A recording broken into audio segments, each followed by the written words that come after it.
Bible യഥാർത്ഥത്തിൽ ദൈവനിവേശിതമായി എഴുതപ്പെട്ടെന്നാണല്ലോ കരുതപ്പെടുന്നത്. അപ്പോൾ അതിനകത്ത് എഴുതപ്പെട്ട പ്രവാചകന്മാരുടെ പുസ്തകം അതെല്ലാം പുരുഷന്മാരല്ലേ? അതുപോലെ തന്നെ യേശുവിൻ്റെ വംശാവലിയിലും ഒരു 2 സ്ത്രീകൾ ഒഴിച്ച് ബാക്കിയെല്ലാം പുരുഷന്മാരല്ലേ? അപ്പോൾ ബൈബിളിൽ തന്നെ ദൈവത്തിൻ്റെ ഒരു കാഴ്ചപ്പാട് പുരുഷ ആധിപത്യം കാണിക്കുന്നില്ലേ എന്നാണ് എൻ്റെ ഒരു സംശയം. ബൈബിളിന് ഒരു പുരുഷപക്ഷത്തിന് പ്രാമുഖ്യം കൊടുക്കുന്ന ശൈലിയുണ്ട്. അത് ഞാൻ പറഞ്ഞല്ലോ, സെമിറ്റിക് പാരമ്പര്യത്തിൽ അങ്ങനെ വരികയുള്ളൂ. ദൈവനിവേശിത ഗ്രന്ഥമാണ് എന്ന് പറയുമ്പോഴും ദൈവനിവേശിതമായ പരിശുദ്ധാത്മ പ്രചോദിതമായ ആശയങ്ങൾ മനുഷ്യൻ്റേതായ ഭാഷയിലും അവൻ്റെ ശൈലിയിലും അവൻ്റെ സംസ്കാരത്തിലുമാണ് എഴുതപ്പെട്ടത്.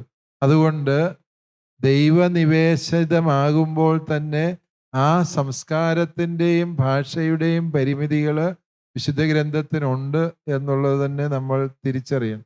ദൈവനിവേശനത്തിനെ അങ്ങനെ തന്നെയാണ് നമ്മൾ മനസ്സിലാക്കേണ്ടത്.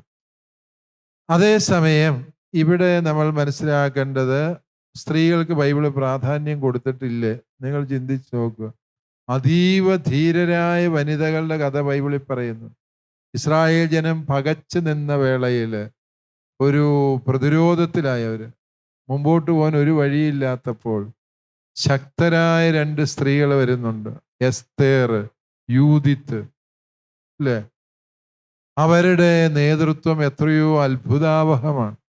രക്ഷാകര ചരിത്രത്തെ മുന്നോട്ട് നയിക്കുന്ന ചില അത്ഭുത സ്ത്രീകളുണ്ട്.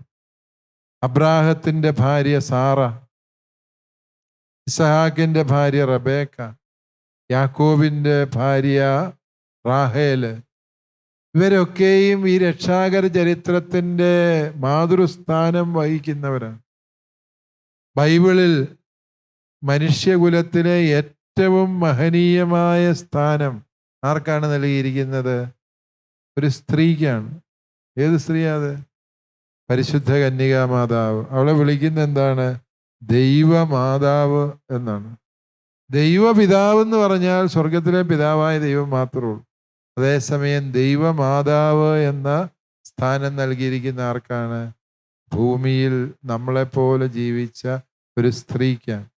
അതുകൊണ്ട് ബൈബിളിനൊരു സ്ത്രീപക്ഷമുണ്ടോ എന്ന് ചോദിച്ചാൽ വളരെ കൃത്യവും വ്യക്തവുമായ ഭാഷയിൽ നമുക്ക് പറയാം, ബൈബിളിന് ഒരു സ്ത്രീപക്ഷം സമാന്തരമായിട്ടുണ്ട്. ബൈബിൾ അത് ശ്രദ്ധിച്ചിട്ടുണ്ട്.